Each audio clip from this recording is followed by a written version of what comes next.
Good morning. Thank you to ESPMS and his chairman of the board, Luis Costa Pinheiro, for the invitation to be here to address such an important topic as health data.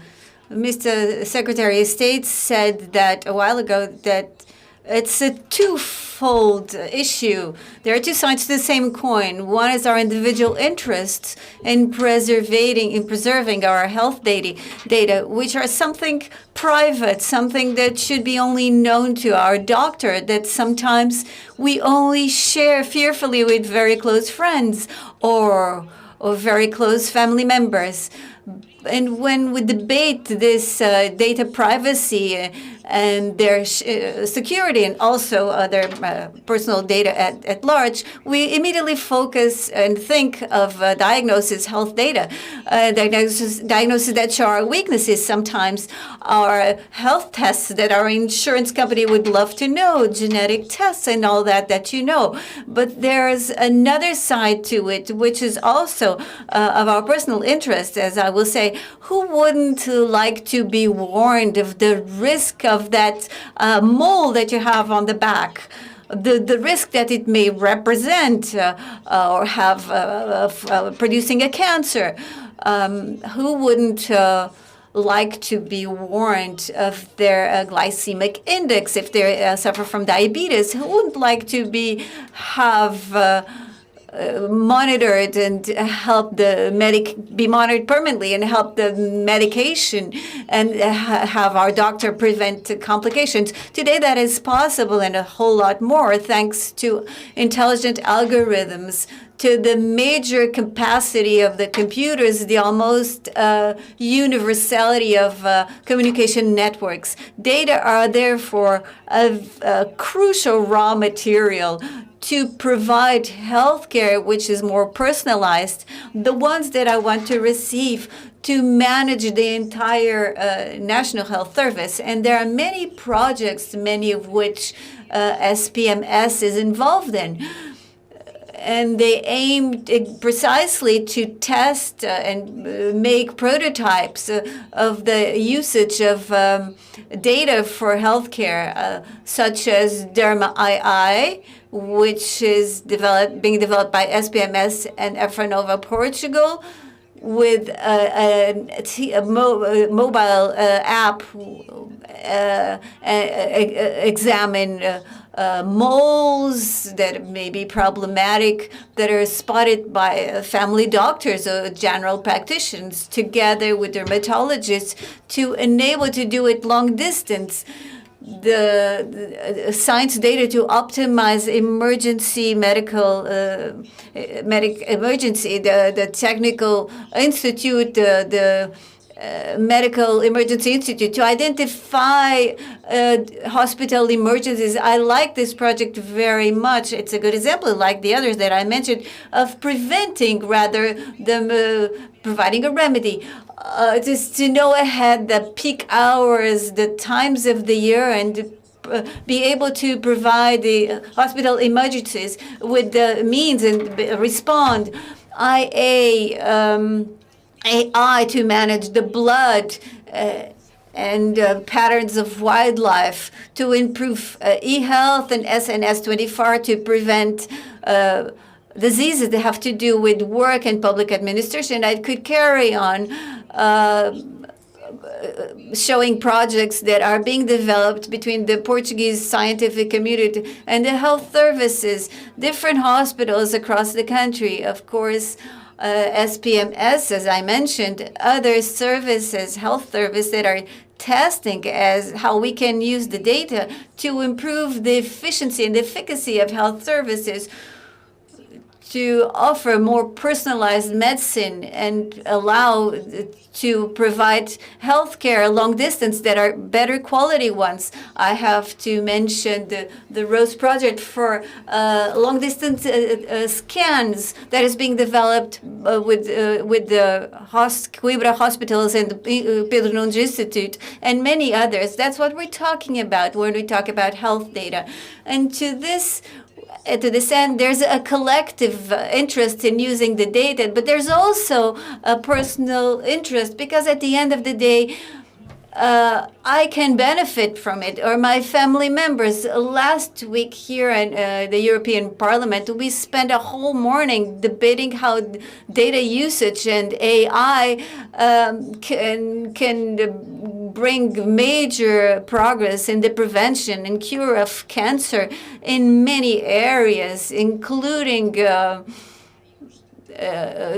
test of non-surgical treatments. There is a lot of potential, so we cannot neglect this opportunity, ignore it.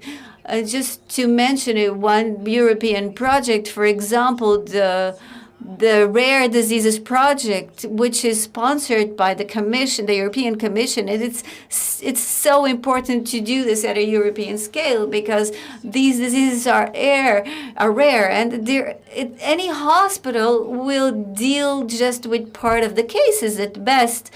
And so we need data at European scale. We need a greater use and sharing of data. So we have the individual interest in preserving the data, and of course we also need to protect them, not just with the GRPD that we have in the European Union, but also as regards cybersecurity, also taking care of that. But at the same time, we also need to share them, of reusing them. And that's what we're debating right now in Parliament with the so-called regulation for data governance that allows precisely to better use the data and have them at a European level with this so-called project that was mentioned here of the European space for health data. Just imagine what it would have, how we could have improved the management of this pandemic if in February 2020, exactly when the data strategy was launched on February 14, if we already had a European space for health data. But back then, very few thought about it. As you know, the health policy is not a European policy. It's only residual. But the pandemic showed, like Mr. Secretary of State said, so it has to be. So what is the recipe? What are the ingredients that we need to build this space, this European data space, health data space? The first ingredient is the data. We need a lot of data and good data. And we need for the data to talk with one another. They have to be gathered according to the same methodology. We need normalized data. We need standards and deontological code so that the data gathered in each health unit, a hospital, a healthcare center, they have to be collected exactly the same way. Well, we know that still is not happening. So this is the first requirement, to have good data and data that is gathered according to the same standard, according to the same norm, and have the same norm at European level. Then we need to share them.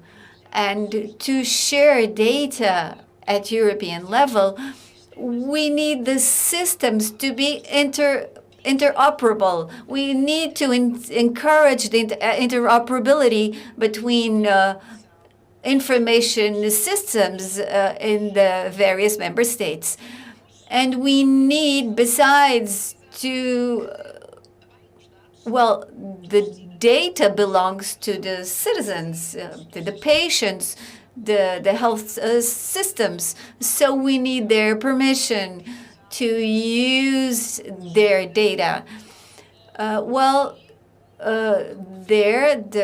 The regulation for data governance, it encourages altruism of data, the donation of data, the possibility of making available, of consenting that my data is used for scientific research and also to improve healthcare. For example, if there's a European health data center, who usually use my hospital in the area where I live, which is in Coimbra, if I have a problem here in Brussels, where I work, or vice versa, I can, of course, access my clinical record with what that entails in terms of convenience for me, efficiency in the treatment, and also efficiency and economy in terms of healthcare that is provided at European level. And we also need, if I need to donate that data, a natural person or an organization, the so-called altruism of data, we also have to think of the returning that data, the return for everyone of that donated, the knowledge, how it was used, what outcome was obtained, what improvements were introduced in the health service that that very person can benefit from, or that the system as a whole can also benefit from. Maybe not today, I will be the beneficiary, but I can benefit from it tomorrow. There's also another problem.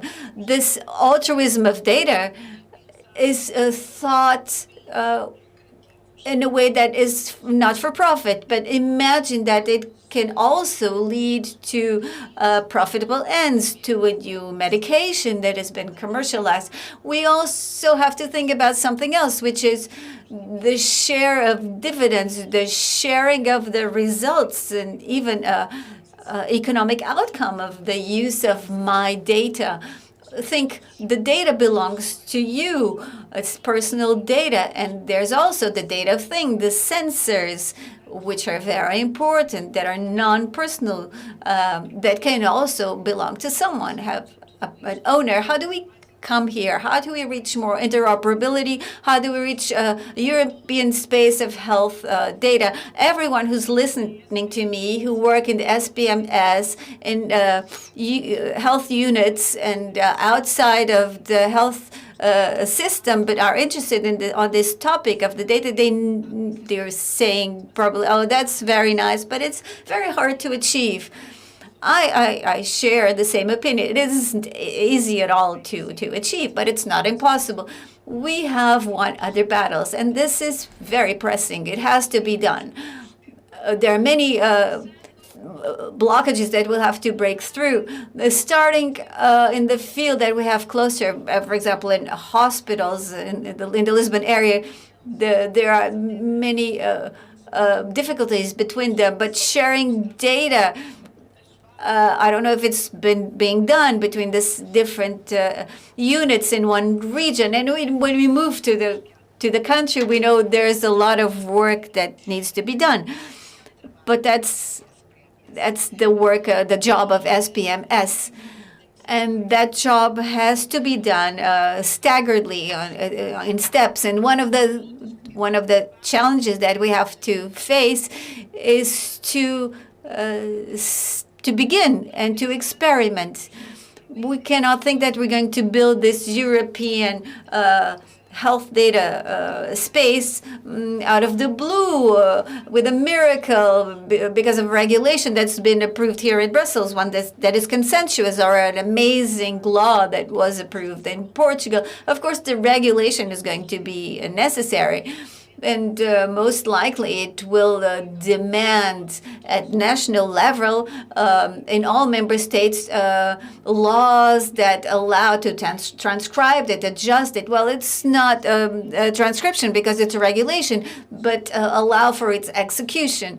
But that is just the beginning of the story, and perhaps not the hardest part to achieve. The hardest part is its enforcement. And it's to that end that I challenge you to start as of yet, to get ready for. And how?